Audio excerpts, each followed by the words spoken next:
వీళ్ళు ఏంటంటే ప్రజలు ఓట్లు వేస్తే గెలిచిన వాళ్ళు కాదు కదండి, అది అని భయం. వాళ్ళంతా ఓట్లు వేసిన వాళ్ళే వెళ్తున్నారని వాళ్ళ భయం, అంతే. నేను ఓపెన్గా చెప్పాలంటే మీరు ఏ ఛానల్ అయినా నాకేం అభ్యంతరం లేదు. వాళ్ళు ఏం లేదు కాబట్టి ఇలా తిరగలుగుతున్నారు. నేను చూశారు కదా ఎట్లా హంగామా చేశాడు ఆయన, ఎట్లా చేశాడు సత్తెనపల్లి ఎక్స్ఎమ్మెల్యే. అరే బెట్టింగ్ యాప్లు ఆడుతూ తప్పు చేసినోడు చచ్చిపోయాడు, అలాంటోడు వాళ్ళని ఓదార్చడం కోసం రాక్కర్లేదు. జనాలు ఎవరైనా పవన్ కళ్యాణ్ వెళ్ళినా కాడ, జగన్మోహన్ రెడ్డి వెళ్ళినా, ఎవరు వెళ్ళినా కూడా వీళ్ళు ఏం చెబుతున్నారని 2 నిమిషాలు నుంచోడానికి వెళ్తారు, కానీ ఆయన కోసం ప్రత్యేకంగా వెళ్ళరు. ఆయన ఏ స్పీచ్ ఇచ్చినా ప్రిపేర్ చేస్తాడు, కానీ ఏదో ఆవేశంతో గట్టిగా చేయటం, నేను చెప్పడం కూడా నాకు ప్రిపరేషన్ ఉంది తప్పించి మొత్తం ఊరికి నేను కూడా మాట్లాడటం లేదు. దయచేసి ఆయన్ని తప్పు కట్టద్దు. ఆయన ఏ స్పీచ్ ఇచ్చినా ప్రిపేర్ చేస్తాడు, కానీ ఏదో ఆవేశంతో గట్టిగా చేయటం, నేను చెప్పడం కూడా నాకు ప్రిపరేషన్ ఉంది తప్పించి మొత్తం ఊరికి నేను కూడా మాట్లాడటం లేదు. దయచేసి ఆయన్ని తప్పు కట్టద్దు. ప్రతిపక్ష నాయకులు వెళ్తుంటే ఎందుకు ఆంక్షలు పెడుతున్నారు, ఎందుకు భయపడుతున్నారు మీరు? కాదండి, ఇప్పుడు అపోజిషన్లో ఉన్నప్పుడు ఒక అపోజిషన్ నాయకుడు తమ వైపున వీళ్ళ తరపున మీరు వాళ్ళు వస్తే వీళ్ళు వెళ్ళాలి కదా, వాళ్ళ తరపున ఒక మాట బయటకు అంటమే తప్పు అంటే అది చాలా ఇది. జగన్మోహన్ రెడ్డి గారు అన్న మాట ఈ తప్పు కాదు. ఆయన మాట వెళ్ళకపోతే సోదాగా నాలాంటి మాట మాట్లాడలేడు. సో ఆయన వైపుగా ఆయన ఖచ్చితంగా వాళ్ళు ప్రిపేర్ అవుతారండి. వాళ్ళ కింద ఐఏఎస్ ఆఫీసర్లు ఉంటారు, వీళ్ళ కింద ఉంటారు. ఆయన మనల్ని పరిపాలించారు కాబట్టి ఆయన మనం గౌరవించడంగా ఒక మనిషిగా మన జన్మ హక్కు అని నా అభిప్రాయం. దయచేసి నేను తప్పుగా మాట్లాడుతున్నాను, క్షమించండి. మొన్న జరిగిన పల్నాడు పర్యటనకి వెళ్ళారు కదా, ప్రతిపక్ష నేతల్ని ఎందుకు అడ్డుకుంటున్నారు, ఆంక్షలు ఎందుకు పెడుతున్నారు అంటే కూడా వ్యాఖ్యలు చేశారు. వ్యాఖ్యలు ఎలా చూడొచ్చుంటారు? ఏం లేదండి, జనం అంతా వెళ్తుండే పాటికి వీళ్ళకి కొంచెం ఇదిగా ఉంది. 11 సీట్లు వచ్చిన వాళ్ళకి ఎంతమంది జనం వెళ్తే వీళ్ళకి భయం ఎందుకు అసలు? 11 కదా వచ్చింది. 11 వచ్చిన వాడికి అంతగా ఇంకా పంపించడం అంత ఎందుకు, ఎందుకు 11 వచ్చినాడు ఏం చేస్తాడు మిమ్మల్ని, అంతే కదండి. అంటే మమ్మల్ని ఎందుకు ఆపుతున్నారు జనాలు, మీ ప్రభుత్వం మీద వ్యతిరేకత వల్లే మా వైపు వస్తున్నారని చెప్పేసి కూడా జగన్మోహన్ రెడ్డి గారు అంటున్నారు. మీరు ఎందుకు ఆంక్షలు పెడుతున్నారు అంటున్నారు? ఆంక్షలు పెడుతున్నారంటే మరి అంటాడండి. ఆంక్షలు ఎందుకంటే ఇప్పుడు జనం వెళ్తుంటే వీళ్ళంతా మళ్ళీ జగన్ వైపు వెళ్తున్నారేమో అని వాళ్ళు అసలు పొలాల్లో నుంచి గట్ల మీద నుంచి బండ్లు వేసుకుని వెళ్ళిపోతున్నారండి. ఆపటానికి ఏం లేదు, ఎవడమ్మానం వాడిది. వాళ్ళకి ఏమో డబ్బులు ఇచ్చిన వాళ్ళేం కాదు, మామూలుగా వెళ్ళేవాళ్ళు. అయితే వీళ్ళకి ఏంటంటే అంతా అటు వెళ్ళిపోతున్నారని ఆపుతానే. ఎక్కడ ఆపుతారు? ఒకళ్ళ ఇద్దరా ఆపటానికి? అదే జగన్మోహన్ రెడ్డి గారు ఏమన్నారంటే నా ప్రోగ్రామ్కి వస్తే మీకేంటి బాధ, అదే కదా, మీ ప్రోగ్రామ్ రావట్లేదని మీరు బాధపడుతున్నారు ఏంటి అని చెప్పేసి. అంతే కదా. అసలు వీళ్ళకి భయం ఎందుకండి? 11 సీట్లేగా, మీరే అంటున్నారుగా. పులివెందుల ఎమ్మెల్యే ఆప్రాలు అంటాను, ఆప్రాల గారి దగ్గరికి నువ్వు భయపడతావు.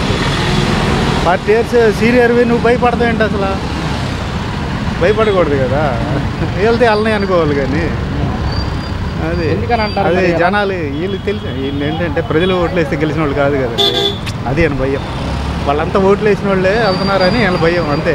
నేను ఓపెన్గా చెప్పాలంటే మీరు ఏ ఛానల్ అయినా నాకేం అభ్యంతరం లేదు. నిన్న జగన్మోహన్ రెడ్డి గారు మళ్ళీ మా ప్రభుత్వం అధికారంలోకి వస్తుంది, అధికారులు మొత్తం కూడా కూటమి ప్రభుత్వానికి మొగ్గు చూపిస్తున్నారు, ఎవరిని వాళ్ళను అని చెప్పేసి కూడా అంటున్నారు. మరి బాధ అండి, కడుపులో బాధ ఉంటుంది కదండి. అన్నీ అట్లా చేస్తుంటే ఆయనకైనా బాధేగా. అయితే ఆయన భయపడే రకం కాదండి, అస్సలు భయపడే రకం. అసలు వీళ్ళకి తెలియట్లే. అది అంటారు చూడండి పదమశం అని, ఆ టైపు. అంటే మనం పోల్చడం కాదు, ఆయన ధైర్యం అలాంటిది, అంతే. కాదు ఏంటి పాత జగన్ని మళ్ళీ చూపిస్తారంటారా? మళ్ళీ కొంతమంది కూడా అదే మాట అంటున్నారు. పాత జగన్ అంటే ఏం చేయడండి ఆయన, కాకపోతే ఏంటంటే ధైర్యం, ఆత్మధైర్యం ఎక్కువ ఆయనకి. వెనక అడిగేసే పని లేదు. ఏదన్నా అనుకోడు అంటే చేస్తాడు, మంచి పనులు చేస్తాడు. అనుకోండి ఇలా గద పనులు చేసి మాయలు చేసి మర్మాలు చేసి గెలవడం ఆయనకి ఇష్టం ఉండదు. పార్టీ ఓడిపోయినప్పుడు కాడి నుంచి కూడా ఎమ్మెల్యేలు ఎంపీలు మొత్తం రాజీనామాలు చేసుకుంటూ పోతున్నారు. పార్టీ మరి మొత్తం ఖాళీ అయిపోతుంది. అవన్నీ మామూలేనండి, వెళ్తూ ఉంటారు వస్తూ ఉంటారు. మళ్ళీ గెలవనివ్వండి మొత్తం వస్తారు, ఎంతసేపు పట్టిద్దండి. ఏంటి జగన్మోహన్ రెడ్డి గారు ఒక్కరు ఉన్నారంటారా? ధైర్యం ఏంటంటారా? ప్రజల్లో అభిమానం అలా ఉందండి, అంతే. అది ఎవడ తీసేయలేడు. ఇవన్నీ ఇప్పుడు డబ్బులు వేసాడు, అమ్మఒడే అంటున్నారు, కానీ తల్లికి వందనాడు ఎవడ అంటున్నాడా? అమ్మఒడే అంటారు, కానీ అది తీసేయలేడు. బ్రాండ్ అది స్విఫ్ట్ ఇచ్చాడు ఆయన. 40 ఏళ్ళు నుండి ఏం చేశాడు? ఆయన పెట్టింది సృష్టించి వేస్తున్నాడు, సృష్టికర్త ఆయన. సృష్టించాడు. నువ్వేం సృష్టించా? ఒక్క పథకం అమ్మోడు అనగానే జగన్ అన్న గుర్తొస్తాడు పిల్లలకి. ఇప్పుడు ఆయన వేసాడని అనుకుంటున్నారు తెలియక. ఇప్పుడు ఇలాంటి అమ్మోళ్ళు ఉన్నారు, తెలియదు కదా పాపం, చదువు లేదు అమ్మోళ్ళకి, ఇలాంటి వాళ్ళకి. వాళ్ళంటే వాళ్ళే ఆయన వేసాడు అంటారు, అమ్మఒడి ఇచ్చినా అంటారు, కానీ తల్లికి వందనని ఎవడంటాడు? అది అంటే ప్రతిపక్ష నాయకుడు బాధితుని అదే పరామర్శించడానికి వెళ్తుంటే ఎందుకు ఈ ఆంక్షలు పెడుతున్నారు, జనాలు మీకు రావట్లేదని చెప్పేసి భయపడిపోతున్నారా అంటూ కూడా. జనాలు ఎవరైనా పవన్ కళ్యాణ్ వెళ్ళినా కాడ, జగన్మోహన్ రెడ్డి వెళ్ళినా, ఎవరు వెళ్ళినా కాడ వీళ్ళు ఏం చెబుతున్నారని 2 నిమిషాలు నుంచోడానికి వెళ్తారు, కానీ ఆయన కోసం ప్రత్యేకంగా వెళ్ళరు. ఎవరైనా కార్యకర్తలు అభిమానులు ఏమైనా వెళ్తే వెళ్ళొచ్చు, కానీ ప్రజలకు కొద్దిగా గొప్ప ఈ పాలన వల్ల కొద్దిగా మంచి జరుగుతుందని అనుకుంటున్నారు. రానున్న రోజుల్లో ఎలా ఉండిద్ది చెప్పలేము గురుగారు. కార్యకర్తలు ఎందుకు ఇంత ఇబ్బందులు పెడుతున్నారు, భయప్రాంతులకి గురి చేస్తున్నారు? చూస్తూ 1 year గడిచిపోయింది, ఇంకా 3-4 ఏళ్ళు మా ప్రభుత్వం వస్తుంది, ఎవరిని వదిలిపెట్టడం అని చెప్పేసి కూడా జగన్మోహన్ రెడ్డి అంటున్నారు. ఇవాళ ఖర్చులు కటకాలు ఎన్ని ఉంటే ఈ ఆంధ్రప్రదేశ్ బాగుపడుతుంది. ఇంకోటి ఏంటంటే మన కార్యకర్తలు గతంలో చేసిన తప్పులు ఉన్నాయి. ఇప్పుడున్న కార్యకర్తలు చంద్రబాబు నాయుడు గారు చెప్పి వాళ్ళు గడ్డి తినాలని మనంగా గడ్డి తినకూడతారు బాబు. మనం కూడా ప్రజల కోసం పోరాడతాం, ప్రజల్లో నిలుతాం, గొడవలు వద్దు, ఎదుటిని ప్రేమించే గుణం మనకు కావాలి అని చంద్రబాబు నాయుడు గారు కార్యకర్తలకు చెప్పుకోవాలి. అర్థమైంది? అలా జగన్మోహన్ రెడ్డి గారు చెప్పుకోవాలి. చెప్పుకున్నా కానీ ఎమ్మెల్యే ద్వారాగా జరగాల్సింది జరిగిపోయింది. అది ఈ ప్రభుత్వంలో కూడా పెద్ద వయసు చంద్రబాబు నాయుడు గారు సీనియరు, అంతా బాగానే జరిగిద్ది. ముందున్న రోజుల్లో మళ్ళీ గత 5 సంవత్సరాలు చంద్రబాబు నాయుడు గారు వస్తాయి. అసలు వైజాగ్ ఒకటి, విజయవాడ ఒకటి, గుంటూరు ఒకటి, కర్నూలు ఒకటి, అనంతపురం ఒకటి, కడప ఒకటి, నెల్లూరు ఒకటి, మొత్తం అన్నీ కొద్దిగా డెవలప్ అవుతాయి. ఇంకోటి రాజధాని పూర్తిగా నిర్మిస్తాడు. ఎలాగోలా మోడీ గారి సహాయంతో, పవన్ కళ్యాణ్ సహాయంతో ఎలాగోలా నిధులు తీసుకొచ్చి రాజధాని పూర్తి చేస్తారు పవన్ కళ్యాణ్ గారును చంద్రబాబు నాయుడు గారు. మరి ఏంటి నెక్స్ట్ మేమే అధికారంలోకి వస్తాము, జగన్ 2.0 చూపిస్తానని వైసీపీ జగన్మోహన్ రెడ్డి గారు అంటున్నారు. అలా వచ్చే అవకాశం ఉంటుంది అంటారా? ఏమంటే ఇప్పుడు వచ్చే అవకాశం ఉందని రావచ్చు, రాబోవచ్చు. ఈ 4 సంవత్సరాల్లో మంచి జరిగితే ఇదే నిలబడవచ్చు, లేకపోతే అటు ఇటుగా ఉండిద్ది వ్యవహారం. ఏదైనా ఎంప్లాయీలు, గవర్నమెంట్ ఎంప్లాయీలను బట్టి ఏదైనా వ్యవస్థ ముందుకు సాగిద్దండి. అది ఎక్కడికి వెళ్ళినా కానీ గవర్నమెంట్ ఎంప్లాయీలతోనే ఉంది ఓటింగ్ వల్ల. సార్ నిన్న జగన్మోహన్ రెడ్డి గారు ప్రెస్ మీట్ పెట్టారు. తప్పు అది. ఆయన అసలు ఇంతకాలం బయట ఉంచడమే కూటమి ప్రభుత్వం చేసిన తప్పు. వచ్చిన వెంటనే బొక్కలై చంద్రబాబు నాయుడు వేశారండి. ఏ నోటీస్ ఇచ్చేశారు? రికార్డ్ చేస్తున్నారు లేదా? ఇది ఏ నోటీస్ ఇచ్చేశారు? 41A ఇవ్వాలా? ఇచ్చారా? ఎక్కడో కడపలో ఉండి తీసుకొచ్చేసి రాజమండ్రి జైల్లో తెంగారు. ఏది 41A నోటీస్ ఇచ్చేసి తర్వాత కోర్టులో సబ్మిట్ చేయాలి. అదంతా చేసేసారా? ఏమన్నా ఏమీ లేదు. అసలు ఆయన ఇంతకాలం బయట ఉంచడమే కూటమి ప్రభుత్వం తప్పు. నిన్న పల్నాడు పర్యటనకి వెళ్ళారు కదా, జగన్మోహన్ రెడ్డి గారు చిన్న మాట. అది పర్యటన కాదండి, సంవత్సరానికి గుర్తొచ్చాడండి గురువు గారికి. వాళ్ళ బాబాయిని ఏం చేశాడు? మిగతా వాళ్ళు పోయారు, అందరిని ఇచ్చేశాడు. డాక్టర్ ఏం చేశాడు? ఎస్సీ ఎస్టీలు అందరినీ మొత్తానికి చేశాడు. వాళ్ళని పరామర్శించడానికి వెళ్ళాడేమన్నా? సంవత్సరానికి ఇప్పుడు రావాల్సిన పని ఏంటి? ఏమీ లేదు. దాన్ని సర్వనాశనం చేయాలి మొత్తం ఆంధ్ర అనేది. ప్రతిపక్ష నాయకుడు వెళ్తుంటే ఆంక్షలు పెడుతున్నారు, భయం ఎందుకు మీకు అంటున్నారు? ఏమండి, ఎవరినన్నా ఎలా ఇచ్చాడండి? చంద్రబాబు నాయుడు వెళ్తే గేటుకి తాళ్ళేసి కట్టేశాడు బయటికి రాకుండా. ఇక అసలు ఆ పని చేయట్లా వీళ్ళు. అది చేసేస్తే అప్పుడు తెలుస్తుంది ఈయనకి. కక్షపూరిత చర్యలు చేస్తున్నారు వైసీపీ కార్యకర్తలు. నథింగ్. వాళ్ళు ఏం లేదు కాబట్టి ఇలా తిరగలుగుతున్నారు. నేను చూశారు కదా ఎట్లా హంగామా చేశాడు ఆయన. ఎట్లా చేశాడు? సత్తెనపల్లి ఎమ్మెల్యే, మినిస్టర్ అంబటి రాంబాబు వెంటనే బొక్కలో తెంగాలండి బాబు. ఏమి లేదు, ఇంకా నోటీస్ లేదు, పాడలేదు. అది ఓకే.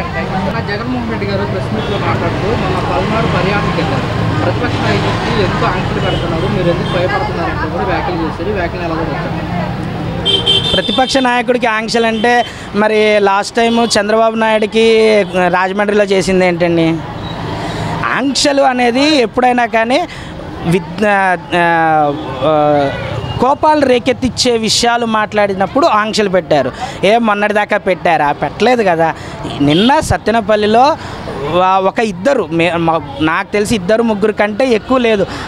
ఇప్పుడు మనం నాకు అనిపిస్తుంది ఆ ఇద్దరి వల్ల ఆయన ఎందుకు వచ్చాడో ఎందుకు పోయాడో కూడా జనాలకు అర్థం కావట్లేదు. వాస్తవానికి ఆయన వచ్చింది దేనికి అంటే కనుక ఎవరైతే కనుక బెట్టింగుల్లో చచ్చిపోయారో వాళ్ళని ఓదార్చడానికి వచ్చాడు. ఏమండి, బెట్టింగ్ అనేదే తప్పు అని మనం అందరం చెప్పుకుంటున్నాం. అలాంటి బెట్టింగ్ ఆడి చచ్చిపోయిన వాడికి ఓదార్పు ఏంటండి? నాకు అర్థం కాలేదు. ఓదార్పు ఒక హ్యుమానిటీగా ఓదార్పు చెయ్యండి, నేను కాదనట్లు. అలాంటప్పుడు మీ పార్టీ పర్సన్నో ఎవరినో పంపించి చేయండి, లేదా ఒక మీ ఏరియాలో పెద్ద ఎమ్మెల్యేని పోయి పంపించి చేయాలి. అంతేగాని ఆయన వచ్చి ఓదార్పు చేయడం అంటే నాకైతే నవ్వు వచ్చింది. ఇది దాని బదులు ఆయనకి ఎవరన్నా ఒక ఫ్రీడమ్ ఫైటర్ చనిపోయారా? ఎవరైనా ఒక పెద్ద వ్యక్తి చనిపోయాడా? అరే, బెట్టింగ్ యాప్లు ఆడుతూ తప్పు చేసినోడు చచ్చిపోయాడు. అలాంటోడు వాళ్ళని ఓదార్చడం కోసం రాక్కర్లేదండి. ఇది కేవలం ఓటు బ్యాంకు కోసం వచ్చామని. మొన్న పేపర్ చూశాను. ఆ పేపర్లో స్టేజ్లో 10 మందో 15 మందో పడతారు. ఒక వ్యక్తి కింద ఉన్నాడు. ఈయన పలానా కేటగిరీ కాబట్టి వీళ్ళని కింద ఉంచారని చెప్పి పేపర్లో ఇంత ఎత్తున రాసుకొచ్చాడు. క్లియర్గా చూపించాడు స్టేజేకి ఇంత ఉందని. అయినా కానీ ఆ కనీసం ఇదేంటంటే మత విద్వేషాలు, కుల విద్వేషాలు రెచ్చగొట్టడం.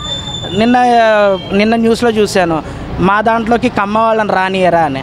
అరే, కమ్మ వాళ్ళు ఏంటి? ప్రతి ఒక్కడు ఒక ఆంధ్రప్రదేశ్ పౌరుడు ఎవరైనా కానీ మీ రాజకీయాల్లోకి రావచ్చు. ఎవరైనా, అది కమ్మ వాళ్ళు అవ్వచ్చు, ఏ క్యాస్ట్ వాళ్ళన్నా అవ్వచ్చు, మీ దాంట్లోకి రావచ్చు. కానీ ఒక క్యాస్ట్ని మీరు బయటికి తీయడానికి తప్పు. ఎవరైనా కానీ ఒక వ్యక్తి తప్పు చేశాడు, వ్యక్తిని మాట్లాడాలి. కులాన్ని మొత్తాన్ని తీసుకొచ్చి మాట్లాడటం, ఒక వ్యక్తి బయటికి వెళ్ళిపోయాడు, ఆ కులం మొత్తం బయటికి వెళ్ళిపోయినట్టు మాట్లాడటం అది తప్పు. మనం చిన్నప్పటి నుంచి రాజ్యాంగంలో కులాలు లేవు, కులాలు ఉండవు అని మాట్లాడుకుంటాము.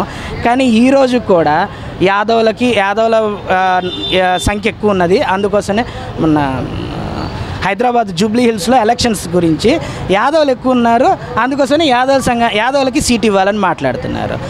ఎవరికి ఎట్లా ఉన్నదంటే పైనేమో అసలు కులాలే ఉండొద్దని మాట్లాడతారు, కిందేమో ప్రతిదీ కులంతోటే మాట్లాడతారు.